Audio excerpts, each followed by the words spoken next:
Este é o Sol. Desde o ano 10.000 a.C., a história abunda em pinturas e escritos que refletem o respeito e a adoração dos povos por este astro. E é simples entender o porquê, com seu aparecimento todas as manhãs, trazendo visão, calor e segurança, salvando-os do frio e da escuridão da noite repleta de predadores. Sem ele, todas as culturas perceberam que não haveriam colheitas nem vida no planeta. Estas realidades fizeram do Sol o astro mais adorado de todos. Todavia, muitos estavam atentos também às estrelas. As estrelas formavam padrões que lhes permitiam reconhecer e antecipar eventos que ocorrem de tempos em tempos, tais como eclipses e luas cheias. Eles catalogaram grupos celestiais daquilo que conhecemos hoje como constelações. Esta é a Cruz do Zodíaco, uma das mais antigas imagens na história da humanidade. Ela representa o trajeto do Sol através das 12 maiores constelações no decorrer de um ano. Ela também representa os 12 meses do ano, as 4 estações, solstícios e equinócios. O termo zodíaco está relacionado com o fato das constelações serem antropomorfismos ou personificações, como pessoas ou animais. Por outras palavras, as primeiras civilizações não só seguiam o Sol e as estrelas, como também as personificavam através de mitos que envolviam seus movimentos e relações. O Sol, com seu poder de dar vida e de salvar, também foram personificados como se representasse um Criador ou um Deus. Deus Sol, a luz do mundo, o Salvador da humanidade. Igualmente, as 12 constelações representaram lugares de viagem para o Deus Sol e foram nomeados por elementos da natureza que aconteciam nesses períodos de tempo. Por exemplo, Aquários, o portador da água que traz as chuvas da primavera.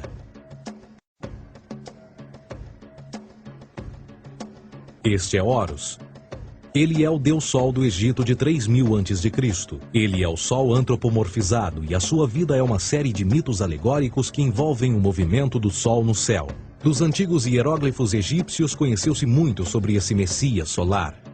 Por exemplo, Horus, sendo o Sol, tinha como inimigo o Deus Sete, que era a personificação das trevas ou da noite. E metaforicamente falando, todas as manhãs Horus ganhava a batalha contra Sete. E no fim da tarde, Sete conquistava Horus e o enviava para o mundo das trevas. Será importante frisar que trevas versus luz ou bem versus mal tem sido uma dualidade mitológica onipresente que ainda hoje é usada em muitos níveis. No geral, a história de Horus é a seguinte. Horus nasceu em 25 de dezembro da Virgem Isis Mary. O seu nascimento foi acompanhado por uma estrela no oeste, que por sua vez foi seguida por 3 reis em busca do Salvador recém-nascido. Aos 12 anos era uma criança prodígio nos ensinamentos, e aos 30 anos ele foi batizado por uma figura conhecida por Anup, e assim começou o seu ministério. Horus teve 12 discípulos e viajou com eles, fazendo milagres tais como curar os enfermos e andar sobre as águas. Horus também era conhecido por vários nomes como a Verdade, a Luz, o Filho Adorado de Deus, o Bom Pastor, Cordeiro de Deus, entre muitos outros. Depois de ter sido traído por Tifão, Horus foi crucificado, enterrado por 3 dias e então ressuscitou. Estes atributos de Horus, originais ou não, parecem influenciar várias culturas mundiais e muitos outros deuses encontrados com a mesma estrutura mitológica. Atis da Firígia nasceu da Virgem Nana em 25 de dezembro. Crucificado, foi posto na tumba e 3 dias depois ressuscitou. Krishna, da Índia, nasceu da Virgem Davaki com uma estrela no ocidente assinalando sua chegada, fez milagres juntamente com seus discípulos e após sua morte ressuscita.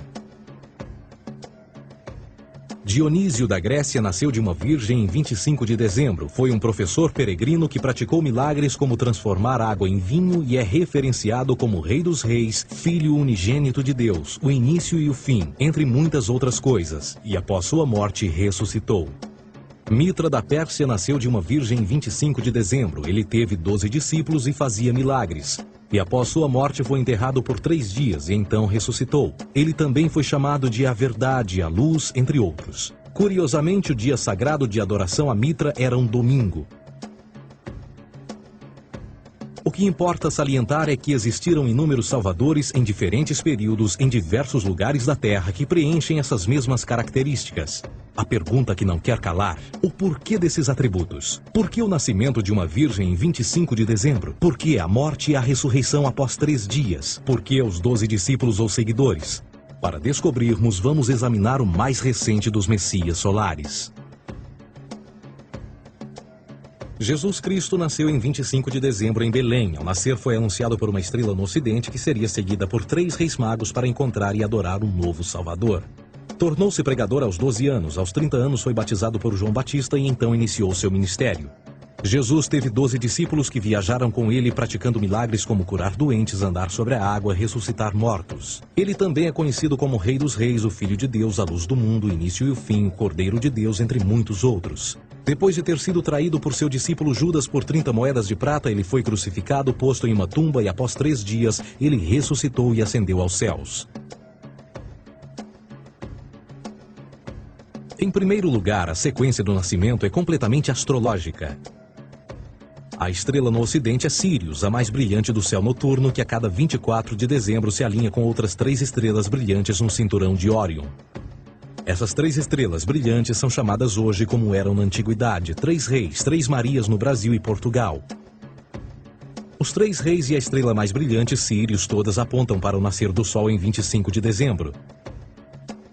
Esta é a razão pela qual os 3 reis seguem a estrela a oeste em uma ordem que apontam ao amanhecer. O nascimento do Sol.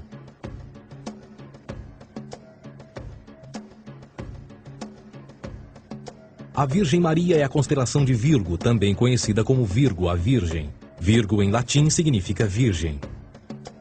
Virgo também é conhecida como a casa do pão. E a representação de Virgo é uma virgem segurando um feixe de espigas de trigo. Esta casa do pão e o seu símbolo das espigas de trigo representa agosto e setembro, a época das colheitas. Por sua vez, Belém é a tradução ao pé da letra de a casa do pão. Belém também é a referência à constelação de Virgem, um lugar no céu, não na terra. Existe outro fenômeno muito interessante que ocorre em 25 de dezembro, é o solstício de inverno. Do solstício de verão ao solstício de inverno, os dias se tornam mais curtos e frios. Da perspectiva de quem está no hemisfério norte, o Sol parece se mover para o sul, ficar menor e mais fraco. O encurtamento dos dias e o fim das colheitas conforme se aproxima o solstício de inverno, simbolizando o processo de morte. Era a morte do Sol. Pelo 22º dia de dezembro, o falecimento estava completamente realizado e faz com que atinja seu ponto mais baixo no céu. Aqui algo curioso acontece. O Sol para de se mover por 3 dias. Durante estes 3 dias, o Sol fica pelas redondezas da constelação do Cruzeiro do Sul, ou Alfa Crucis. Depois desse período, em 25 de dezembro, o Sol se move 1 grau, dessa vez para o norte, trazendo perspectiva de dias maiores, mais calor e a primavera. E assim se diz: o Sol morreu na cruz, ficou morto por 3 dias, apenas para ressuscitar ou nascer mais uma vez. Esta é a razão pela qual Jesus e muitos outros deuses solares compartilham da ideia de crucificação, morte por 3 dias e o conceito da ressurreição. É o período de transição do Sol antes de mudar para a direção contrária no hemisfério norte, trazendo a primavera e assim a salvação. Todavia, eles não celebram a ressurreição do Sol até o equinócio da primavera, ou Páscoa. Isto é porque no equinócio da primavera o Sol domina oficialmente o mal, as trevas, assim como o período diurno se torna maior que o noturno. E o revitalizar da vida na primavera emerge. Agora, provavelmente, a analogia mais óbvia de todas neste simbolismo astrológico são os 12 discípulos de Jesus. Eles são simplesmente as 12 constelações do zodíaco com que Jesus, sendo o Sol, viaja. De fato, o número 12 está sempre presente ao longo da Bíblia.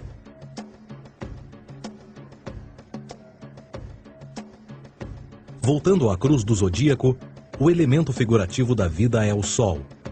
Isto não é uma mera representação artística ou ferramenta para seguir os movimentos do Sol. Era também um símbolo espiritual pagão. Uma logografia similar a isto. Isto não é um símbolo do cristianismo. É uma adaptação pagã da cruz do zodíaco.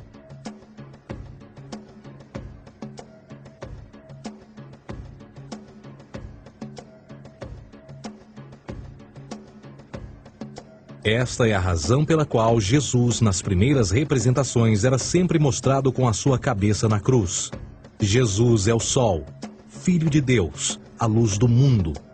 O Salvador a erguer-se, que renascerá, assim como o sol faz todas as manhãs. A glória de Deus que defende contra a força das trevas. Assim como renasce a cada manhã, e que pode ser visto através das nuvens, lá em cima nos céus, com a sua coroa de espinhos ou os raios de sol.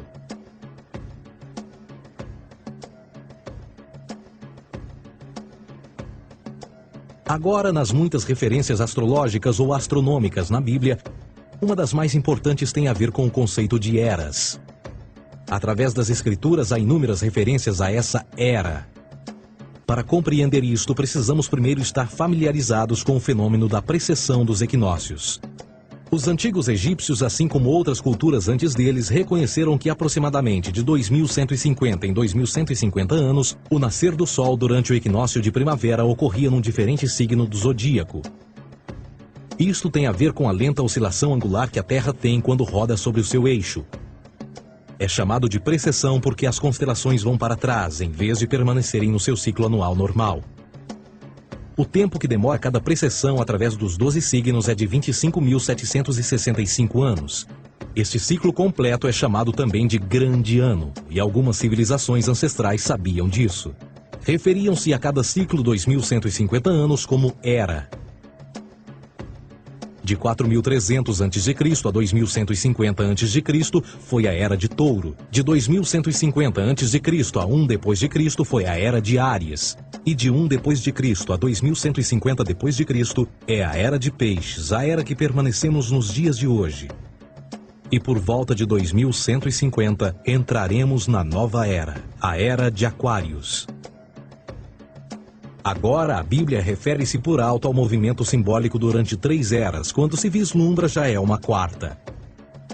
No Velho Testamento, quando Moisés desce o Monte Sinai com os 10 mandamentos, ele está perturbado ao ver sua gente adorar um bezerro dourado. De fato, ele até partiu as pedras dos 10 mandamentos e disse a todos para se matarem uns aos outros para purgarem o mal. A maior parte dos estudiosos da Bíblia atribuem esta ira de Moisés ao fato de os israelitas estarem adorando a um falso ídolo ou algo semelhante. A realidade é que o bezerro dourado é o Taurus, touro. E Moisés representa a nova era de Áries. Esta é a razão pela qual os judeus ainda hoje assopram com o chifre do carneiro. Moisés representa a nova era de Áries. E perante esta, todos têm de largar a velha. Outras divindades, tais como Mitra, marcam essa transição também. Um deus pré-cristão que mata o touro, na mesma linha simbólica. Agora Jesus é a figura portadora da era seguinte à de Áries, a era de Peixes. O simbolismo de peixes é abundante no Novo Testamento, assim como Jesus alimenta 5.000 pessoas com pão e 2 peixes.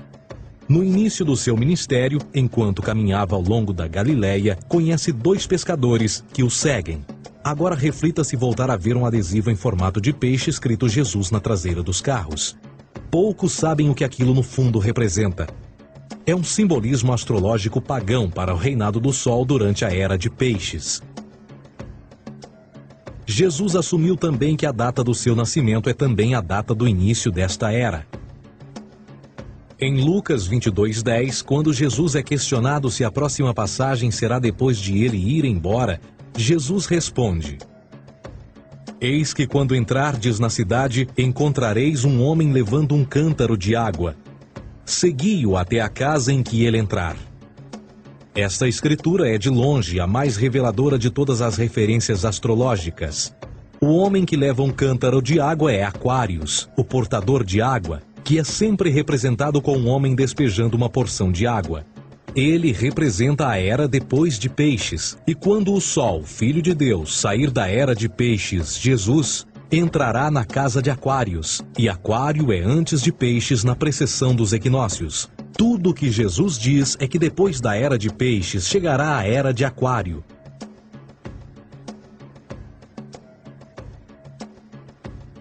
Agora todos já ouvimos falar sobre o fim do mundo. Deixando à parte o lado cartunista no livro de Apocalipse, a espinha dorsal nesta ideia surge em Mateus 28:20, onde Jesus diz: Eu estarei convosco até o fim do mundo, dos séculos em português. Contudo, na tradução inglesa da Bíblia, a palavra mundo está mal traduzida. A palavra realmente usada era aion, que significa era. Eu estarei convosco até o fim da era, o que no fundo é verdade. Jesus, como personificação solar de peixes, irá acabar quando o Sol entrar na era de Aquário. Este conceito de fim dos tempos e do fim do mundo é uma má interpretação desta alegoria astrológica. Vamos dizer que aproximadamente 100 milhões de brasileiros acreditam que o fim do mundo está próximo. Além disso, o personagem de Jesus, literalmente e astrologicamente um híbrido, só demonstra o quão plágio do deus Sol Horus do Egito, Jesus é. Por exemplo, inscrito há 3.500 anos atrás, nas paredes do templo de Luxor, no Egito, estão imagens da Enunciação, da Imaculada Concepção, do nascimento e da adoração a Horus. As imagens começam com o anúncio à Virgem Ísis de que ela irá gerar Horus, que Nefe, o Espírito Santo, irá engravidar a Virgem, e depois o parto e a adoração, e que é não mais do que o milagre da concepção de Jesus. Na verdade, as semelhanças entre Horus e Jesus são flagrantes.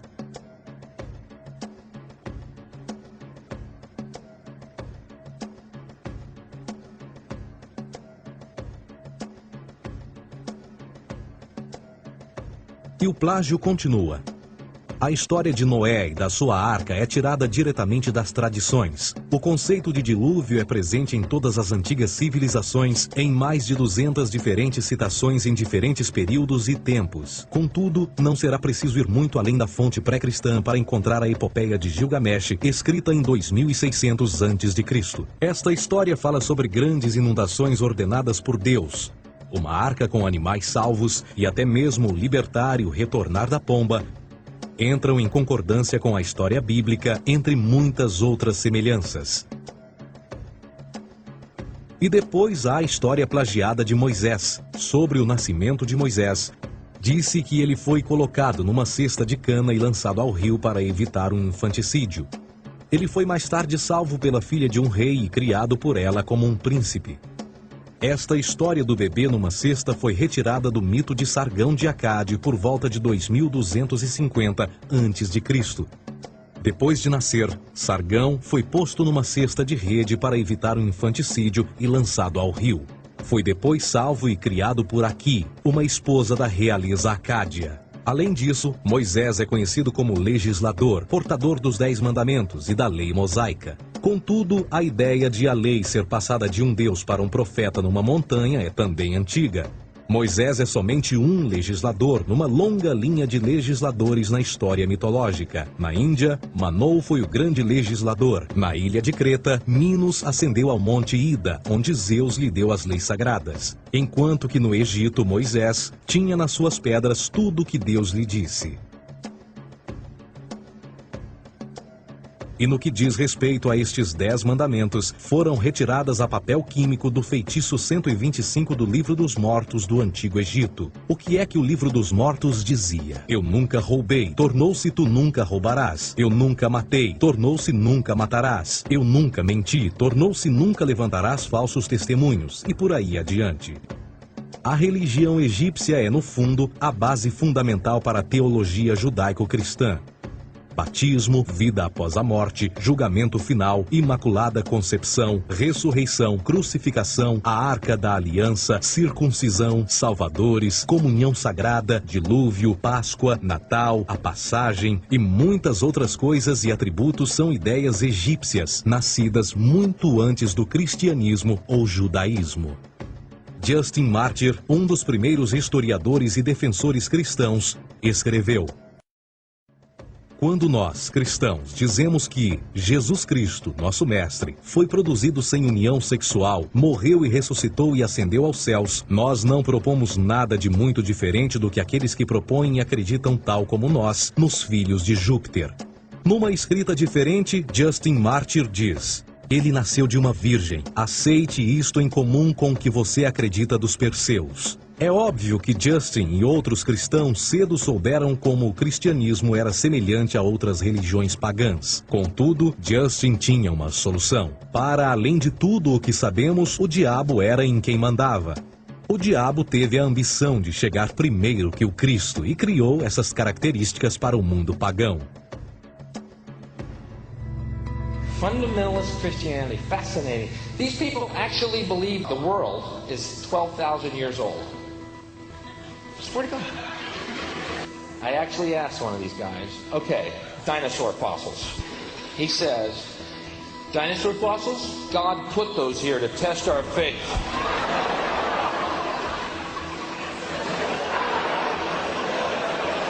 I think God put you here to test my faith, dude. A Bíblia não é nada mais do que um híbrido literário astro-teológico, tal como todos os mitos religiosos que os antecederam. De fato, o aspecto da transferência de atributos e umas personagens para as outras é facilmente reconhecida no próprio livro em si. No Antigo Testamento há a história de José. José era um protótipo de Jesus. José nasceu de um milagre, Jesus nasceu de um milagre. José tinha 12 irmãos, Jesus tinha 12 discípulos. José foi vendido por 20 pratas, Jesus foi vendido por 30 pratas. Irmão Judá sugere a venda de José. O discípulo Judas sugere a venda de Jesus. José começa os seus trabalhos aos 30, Jesus começa aos 30 também. Os paralelismos continuam. Além disso, haverá algum registro não bíblico da existência de mais alguém chamado Jesus, filho de Maria, que viajou com 12 seguidores e curou pessoas? Existiram muitos historiadores que viveram no Mediterrâneo durante esse mesmo período e até mesmo após a presumível morte de Jesus. Quantos desses historiadores fizeram relatos sobre a sua figura? Nenhum.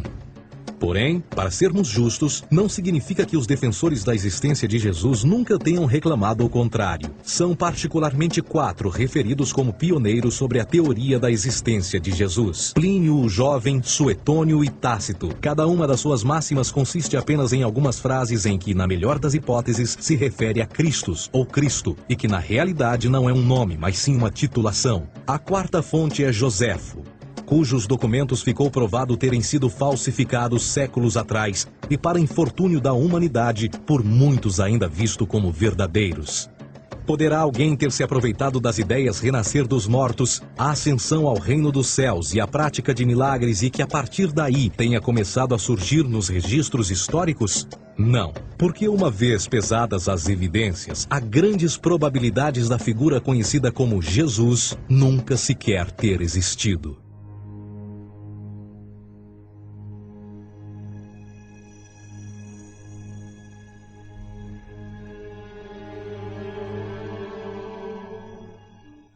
We don't want to be unkind, but we want to be factual.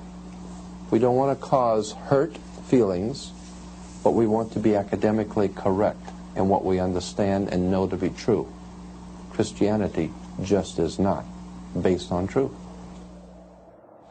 We find that Christianity was in fact nothing more than a Roman story, developed politically. A realidade consiste em que Jesus foi a divindade solar do setor gnosticista cristão e, tal como outros deuses pagãos, era uma figura mítica. Foi sempre o poder político que procurou monopolizar a figura de Jesus para controle social. Por volta de 325 d.C., em Roma, o imperador Constantino reuniu o Concílio Ecumênico de Niceia e foi durante esta reunião que as doutrinas políticas com motivação cristã foram estabelecidas e assim começou uma longa história de derramamento de sangue e fraude espiritual. E nos 1600 anos que se seguiram, o Vaticano dominou politicamente e com mão de ferro toda a Europa, conduzindo-a a um período de obscurantismo, onde o conhecimento era apenas um privilégio da Igreja, as Cruzadas e a Santa Inquisição. O cristianismo, bem como todas as crenças teístas, são a fraude desta era. Serviu para afastar os seres humanos do seu meio natural e da mesma maneira uns dos outros. Sustenta a submissão cega do ser humano à autoridade. Reduz a responsabilidade humana sob a premissa de que Deus controla tudo e que, por sua vez, os crimes mais terríveis podem ser justificados em nome da perseguição divina. E o mais importante, dá o poder àqueles que sabem a verdade e usam o mito para manipular e controlar sociedades.